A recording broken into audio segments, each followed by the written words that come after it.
오늘은 참된 믿음의 증거라 하는 제목으로 말씀을 나누려고 합니다. 여러분, 우리가 예수 믿고 하나님의 자녀가 된다라고 하는 것은 정말 너무나 이렇게 간단하게 표현해서 그렇지, 믿고 하나님의 자녀가 된다 하는 그 내용 속에, 그러니까 그 과정은 꽤 복잡합니다.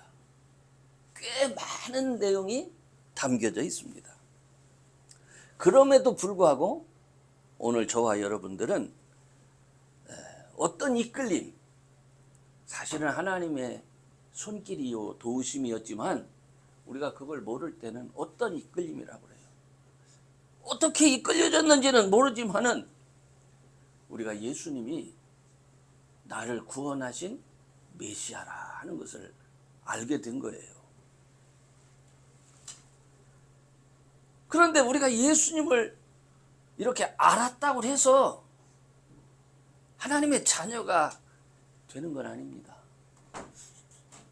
그분이 그랬어? 이렇게 안다고 해서 자녀가 되는 건 아니죠.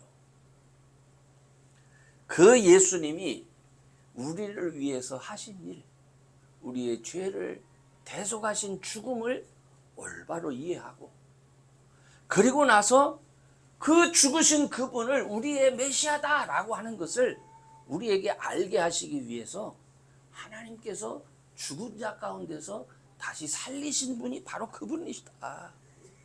그리고 그분이 승천하셔서 지금 다시 우리를 심판하시기 위해서 지금 오실 때를 우리가 기다리고 있다.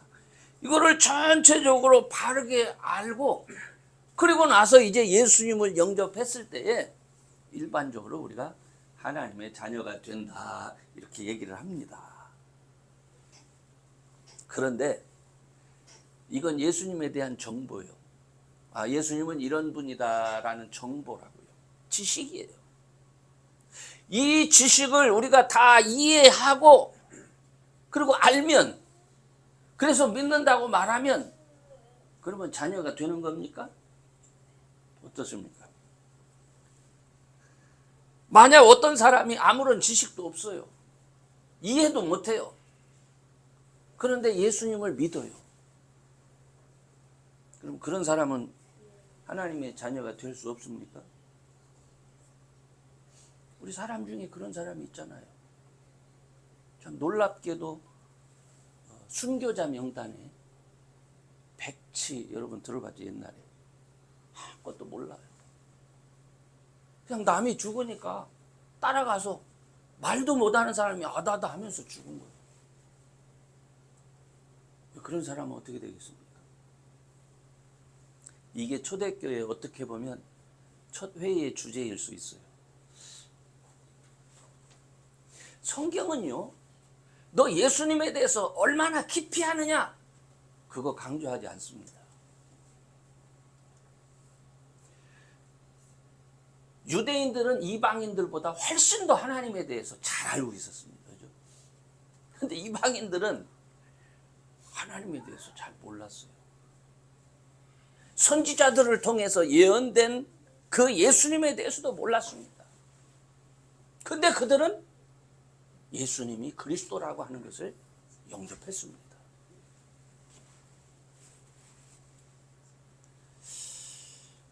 그런데 문제가 되는 건, 그러면은 그 사람이 정말 예수님을 믿고 하나님의 자녀라고 하는 것을 어떻게 할 수 있습니까? 이게 중요한 문제잖아요. 나 예수 믿는데 오늘 목사님이 왜 저런 설교를 하지? 성경은 그 사람이 믿음이 있느냐 없느냐 하는 것을 어떻게 알 수 있는가 하는 것을 말하지는 않습니다. 그러나 그 사람이 하나님의 자녀일 때에 그 사람에게 성령 하나님이 그가 하나님의 자녀인 것을 증거한다라는 말씀을 분명히 합니다. 오늘 제가 이 말씀을 드리는 이유는 우리 시대에는요, 예수님에 대해서 예수님 믿고 하나님의 자녀가 됐다라고 하는 것을 설명하는데 대부분 다 추상적입니다. 실체가 없어요. 믿으세요? 믿음 보이십니까? 그래서 나 믿어 하면은 믿는다고 그냥 이해해야 돼. 그죠? 실체가 없어. 많은 사람이 자기가 하나님의 자녀라고 해. 나 구원 받았다고 해. 구원 좀 보여줘. 안 보여. 구원이 보여야 무슨 그 사람이 실제로 구원 받은 사람이고 하나님의 자녀인 줄을 알지요.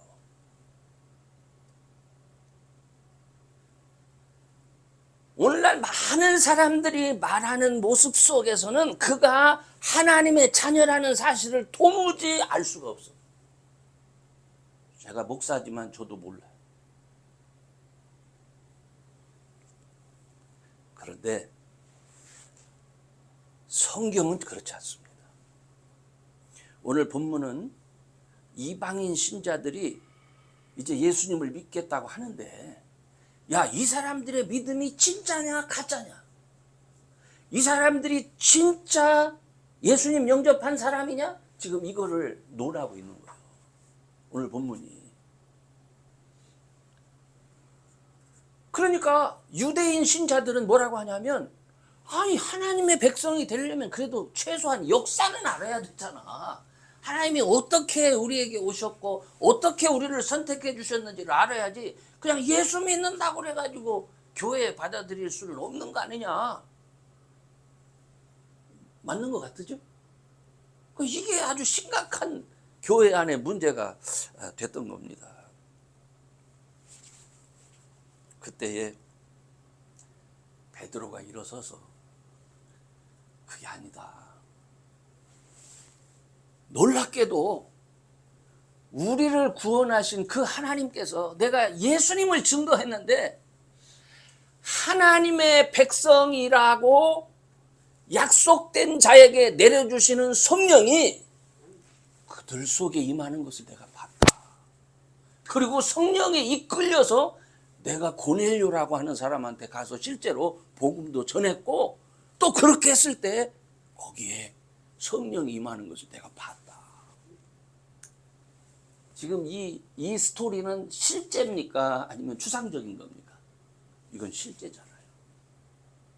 그런데 요즘 믿지 않던 분들이 예수님 믿는다고 하면 금방 이렇게 교회에 나와서 함께 예배도 드리고 그리고 함께 섬깁니다.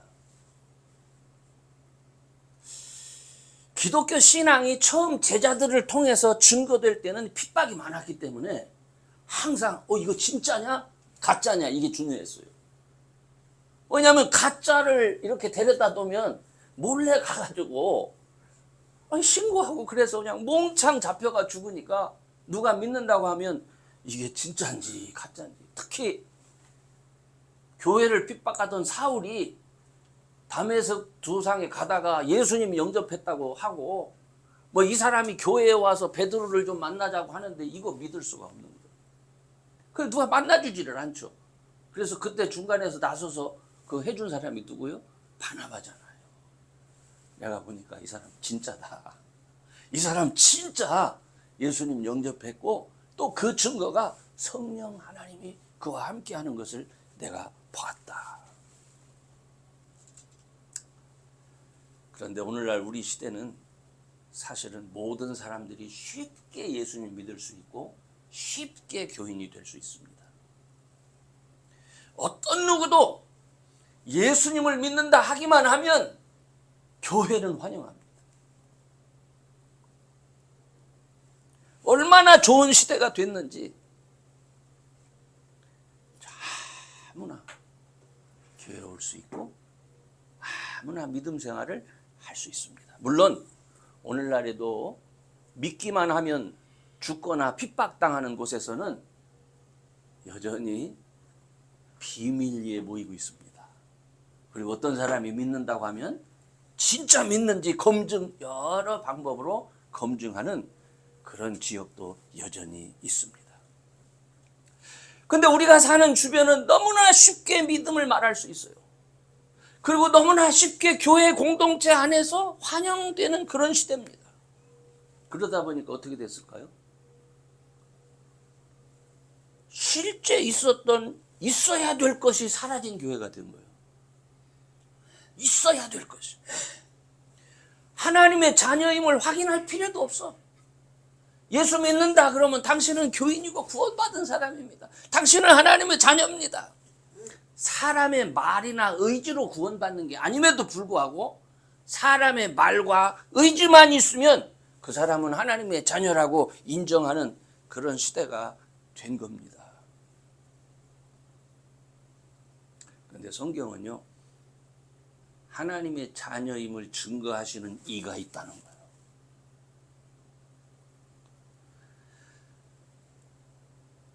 우리는요, 여러분 자신이 내가 하나님 자녀야 라고 하는 분명한 증거를 가질 수 있어야 돼요.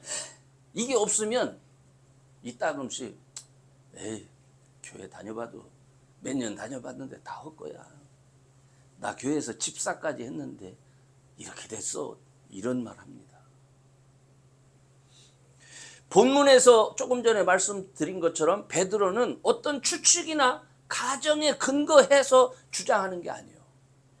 그는 성령 하나님의 인도하심을 따라 이방인 백부장 고넬료 집에 가서 예수님의 죽으심과 부활을 증거했어요. 그리고 그가 예수를 증거하는 동안에 고넬료와 그 집안 사람들이 그 예수님을 영접할 수 있도록 성령 하나님이 그곳에 임재해서 돕는 것을 봤습니다. 그래서 베드로가 뭐라고 하냐면, 야, 성령 하나님이 예수님 믿고 하나님의 자녀들에게 내려오셔서 그들을 충만케 하시는 것을 봤는데 내가 뭐라고 그들에게 다른 말을 그들이 하나님 자녀가 아니라고 말할 수 있느냐, 이 얘기를 지금 초대교회 회의에서 하고 있는 겁니다. 저는요, 이 분명한 증거가 왜 오늘날 성도들 가운데서는 나타나고 있지 않느냐, 여기에 의문을 가져야 되는 거예요. 이건 저의 의문만이 아니라 오늘날 많은 교인들에게 이 의문이 있어야 되는 거예요. 물론 어떤 분들은 성령 체험도 하고 성령의 인도하심을 따라 은혜와 능력을 따라서 교회생활을 하는 분들도 있습니다. 여전히 있습니다. 그러나 그것에 대해서 사람들이 관심을 기울이지 않습니다. 그냥 다니면 되지. 열심만 있으면 되지. 근데 성경은 열심을 말하지 않는다니까요. 성경적인 믿음은 다시 한번 봅시다. 여기 사도행전 2장 38절인데 우리 큰 소리를 한번 해볼까요? 시작. 베드로가 가로되 너희가 회개하여 각각 예수 그리스도의 이름으로 침례를 받고 죄사함을 받으라. 그리하면 성령을 선물로 받으리라. 여러분, 요까지는 우리가 할 수 있는 거예요. 죄사함을 얻고 성령을 선물로 받게 하는 건 누가 하는 거예요? 하나님이 하시는 거예요. 우리가 착각하면 안 돼요. 이것도 할 수 있고 성령을 선물로 받는 것도 내가 할 수 있다. 그거 그렇지 않습니다. 회개하는 것 내가 할 수 있어요. 그래, 나 여태까지 내 마음대로 살고 이렇게 살았지만 이제 나 이렇게 살지 않을 거야. 돌아서는 거 할 수 있어요. 그리고 그래, 우리 목사님이 그러는데 내가 회개한 표를 침례를 통해서 드러내는 거래. 많은 사람을 침례 받는 거 우리가 할 수 있어요. 그런데 죄사함 얻는 것은 이걸 하나님이 해주시는 거예요. 그죠? 그러니까 약속의 말씀에 근거해서 하나님이 나를 용서해 주셨을 것이다 라고 하는 것은 어떻게? 그때부터는 추측하는 거예요. 그러니까 아마도 내가 성령을 선물로 받았을 것이다도 사람들이 추측하는 거예요. 그렇지 않습니다. 만일 제가 여러분에게 여러분 예수님 믿었을 때 성령 받으셨습니까? 이렇게 묻는다면 여러분 어떻게 대답하시겠습니까? 성령 받으셨습니까? 하나님의 거룩한 영이 실체가 여러분에게 이렇게 찾아오시는 것을 느꼈습니까?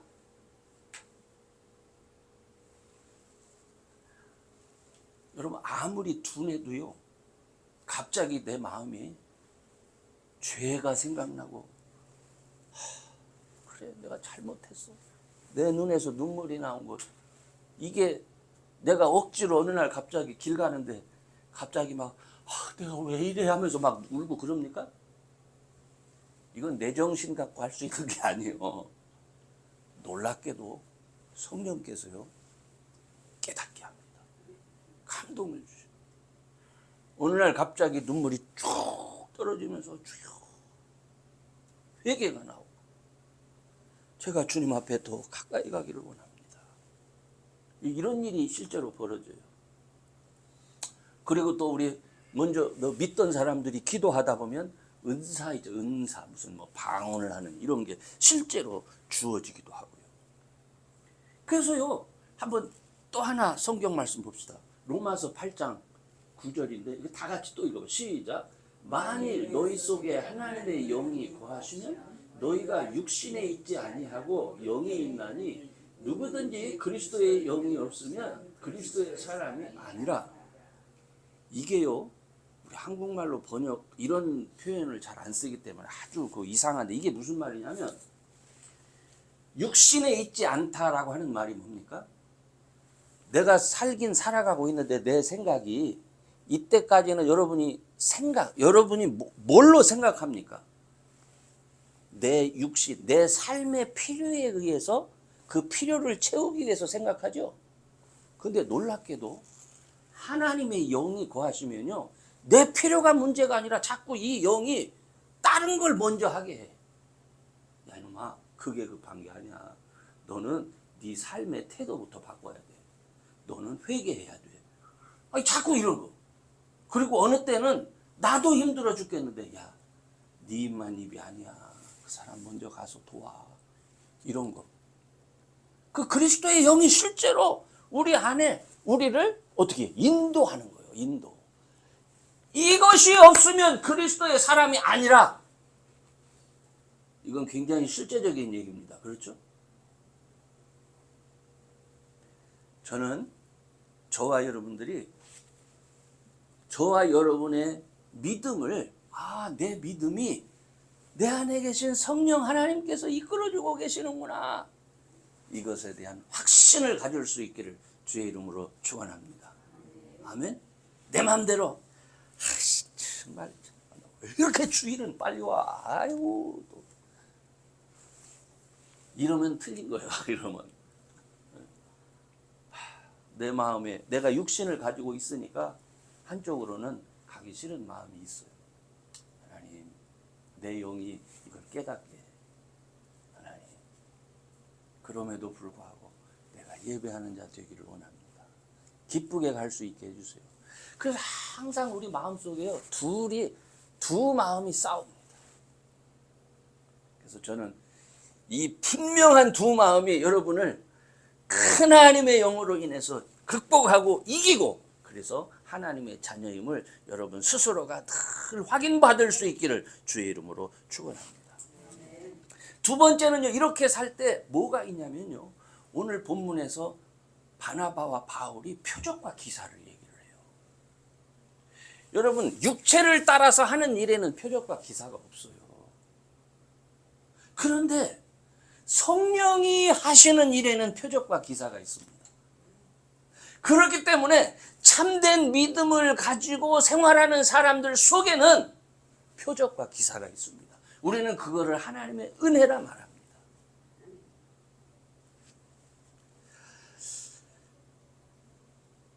사실 이 표적과 기사를 믿는다는 게 쉬운 게 아니에요. 하나님의 일이라는 것은요. 하나님의 자녀가 된다는 것은 여러분 생각해 보세요. 내가 무슨 신의 자녀, 내가 신의 자녀라는 얘기거든요. 이 말이 믿어지십니까? 이거는 여러분만 안 믿어지는 게 아니라 저도 때로는 안 믿어져. 그럴 때 어떻게 해야 됩니까?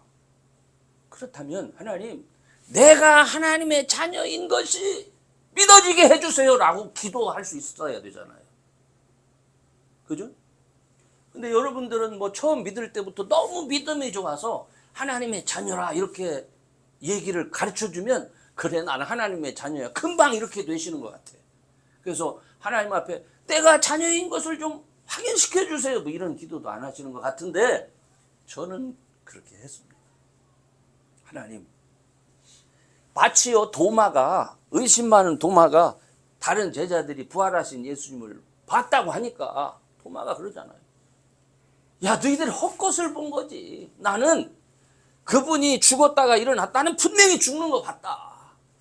못에 손 발에 못 박히고 허리에 창 찔리고 피 흘려서 죽는 걸 봤는데 분명히 죽었는데 어떻게 그분이 사냐. 내가 그분이 살았다면 내가 확인해야 나 믿을 수 있다. 그러면 예수님께서 그 도마에게 오셔서 야 이놈아 너 그렇게도 믿음 없느냐고 도마를 책망하셨을까요?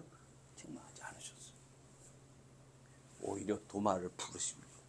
그래서 도마에게 허리에 창자국, 손 발에 못자국을 보이시고 어떻게 손까지 그냥 보는 걸로만 족한 게 아니고 넣어봐.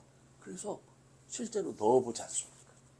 그리고 나서 도마가 한 고백이 뭐예요?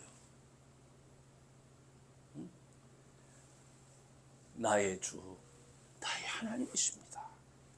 신약 성경 안에서 제일 위대한 고백이 도마에게서 나온 거예요. 나의 주, 나의 하나님이십니다.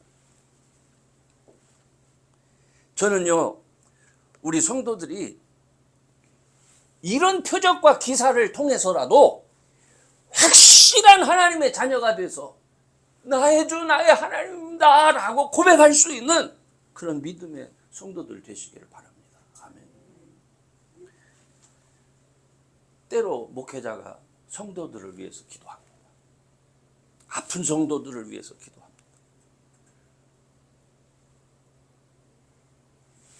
좋지 않은 일을 만난 성도들을 위해서 기도합니다. 그때 기도할 때 어떻게 기도할 것 같아요? 하나님, 또 아프다고 하네요. 좀 어떻게 좀 해주세요. 이렇게 기도하겠습니까? 여러분 같으면 어떻게 기도하겠습니까? 저는 이렇게 기도합니다. 하나님, 저분들이 교회 나와서 하나님의 자녀가 되었는데 제가 보니까 하나님의 자녀가 됐는지 됐다고 생각하는지 아닌지도 잘 모르는 것 같습니다. 어떤 때 실제로 그래요. 그렇기 때문에 이 일을 통해서 하나님이 표적과 기사를 보여주셔서 하나님이 나를 이렇게 구원하셨다. 이런 확실한 증거가 있기를 소원합니다. 도와주세요.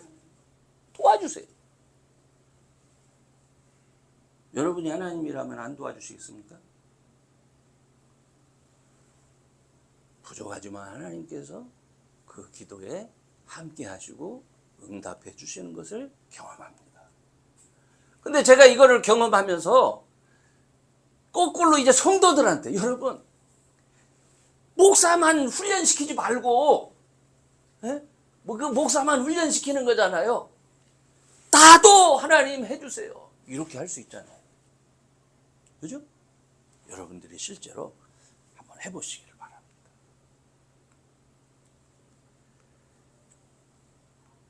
어떤 분에게 뭐 너무너무 힘들고 아픈 분이니까 이렇게 얘기를 했더니만 그런 거 하나님이 그런 건 안 들어주신다는 거예요. 왜 안 들어주신다고 생각을 하지? 상식적으로 생각해 보라는 거예요. 아니 하나님 앞에서 무슨 상식적으로가 나와 그렇잖아요. 근데 상식적으로 이해가 안 돼서 그러면 상식이 될 만한 것만 하나님이 고쳐주신다는 얘기잖아요. 그죠? 그렇지 않습니다. 여러분 그랬더니 그분이 성경을 알기는 잘 알아. 사도 바울도 자기 몸이 아팠었는데 아주 심한 피부병이 있는데 막 하나님 앞에 고쳐달라고 떼를 쓰니까 하나님이 야, 내 은혜가 네가 족하다 하면서 안 해주셨다는 거예요. 그래서 나한테도 그 말씀을 인용을 하더라고. 그래서 내가 하도 기가 막혀서 어떻게 그런 생각을 하냐. 여러분, 바울이 어떤 사람입니까? 바울은요, 믿을 때부터 부활하신 예수님을 만났을 뿐만 아니라 베드로처럼 나면서부터 안진뱅이를 고치기도 하고요. 그 다음에 바울 어떤 사람이에요? 나면서부터 안진뱅이, 그 다음에 3층에서 바울 설교 듣다가 바울이 설교를 되게 못했던 모양이에요. 저하고 비슷했겠죠. 꾸벅꾸벅 졸다가 떨어졌어요. 떨어져서 가보니까 죽었어. 그 죽은 사람의 이름이 유두고란 말이에요.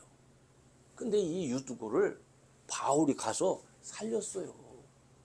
아니, 죽은 사람도 살리지, 안진뱅이도 고치기, 이런 능력의 사람이 자기가 사역을 하면서 너무 힘든 거예요. 자기 몸에 있는 그 질병 때문에.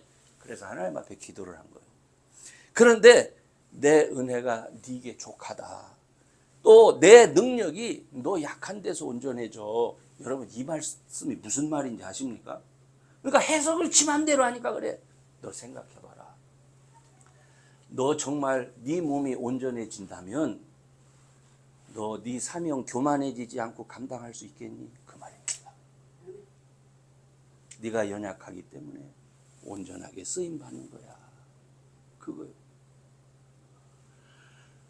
능력이 많아서 한 성령의 임재 가운데서 다른 사람에게 은혜를 끼치고 일으켜 세우고 막 이런 사람이 에이 그거 기도 안 해도 된다고 이런 말을 했으면 제가 그래 라고 내가 이해를 하겠는데, 지 뿔도 지도 감당 못하고 다른 사람도 힘들게 하면서 에이 그런 건 기도할 필요 없다고 이렇게 말하면 기가 막힌 거 아니에요?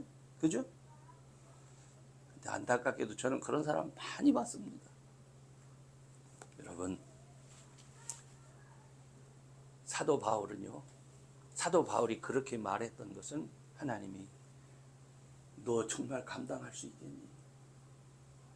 네가 온전하여지면 정말 감당할 수 있겠니? 이 말이 뭐예요? 너 감당 못한다는 얘기, 너 교만해진다는 얘기. 너 자칫 잘못하면 네가 하나님 될 수 있어. 이미 그 연약한 중에도 바나바와 바울을 험해요, 수술하고 막 사람들이 소에 화관을 씌워갖고 온 경험이 있잖아요. 그죠? 그래서 하나님이 안 하신 거예요. 그 평생 사는 동안 그럼에도 불구하고 감사하게 살았던 거예요. 그 말씀은 사도 바울에게 주었던 그 말씀과 우리는 너무너무 차이가 있는 거예요. 저는 저와 여러분이 그런 말씀에 미혹되지 말고 그런 말씀으로 기도를 멈추지 말고 성령의 은혜와 도우심을 얻기 위해서 하나님 앞에 나가 기도하는 중에 실제로 내가 가진 믿음이 참된 믿음이었구나, 하나님이 나를 자녀 삼아주셨구나, 이것이 너무너무 감사해서 정말 하나님 앞에 영광 돌리고 예배 드릴 때마다 그것이 감사해서 그렇게 기뻐할 수 있는 그런 꼭 저와 여러분 되시기를 바랍니다. 아멘. 결론적으로 말씀드립니다. 여러분, 우리 시대에는 여러분이 가진 믿음이 진짜냐 가짜냐를 따르지 않습니다. 그죠? 예수만 믿는다고 하면 다 좋아해요. 그죠? 열심히 봉사하고 열심히 교회 다니고 헌금 생활을 하면은 그냥 믿음이 있다고 여겨주는 그런 시대를 우리가 삽니다. 그렇지만 우리는 세상에 나를 그렇게 보여주면서 다른 사람들이 나를 교인이라고 인정해 준다 하는 것으로 만족해야만 안 돼요. 다른 사람이 나 믿음 좋다고 생각해. 이게 중요한 게 아니에요. 그렇잖아요. 진짜 중요한 것은 우리가 믿을 때 성령을 선물로 주셨다고 했는데 그 성령 하나님이 실제로 나의 삶 가운데 일하고 계신가? 지금 나하고 깊이 교제하고 계시는가? 여기에 관심을 가져야 돼요. 그래서 성령을 의지해서 기도해야 되는 거예요. 성령 하나님, 지금 내가 나의 삶을 위해서 이런 필요가 있습니다. 하나님께서 나를 고쳐주시면, 하나님께서 나를 새롭게 하시면, 하나님께서 나를 축복하시면 내가 정말 주의 나라를 위해서 이렇게 일하겠습니다. 라고 하는 고백이 있는 성도가 돼야 돼요. 그리고 그 고백 속에서 주님과 교제하고 표적과 기사를 경험하는 그런 성도가 돼야 됩니다. 아멘? 상식적으로 이런 말 하면 안 돼요. 신앙은 상식이, 하나님이 어떻게 상식에서 놀아나요? 아니요. 무리를 걷고, 그죠? 죽은 자를 살리고, 이건 상식이 아니에요. 바람을 향해서 멈춰라고 소리치고, 이게 무슨 상식입니까? 이건 상식이 아니에요. 상식을 뛰어넘는 그런 참된 믿음의 소유자들 되시기를 주의 이름으로 축원합니다. 기도합시다. 전능하신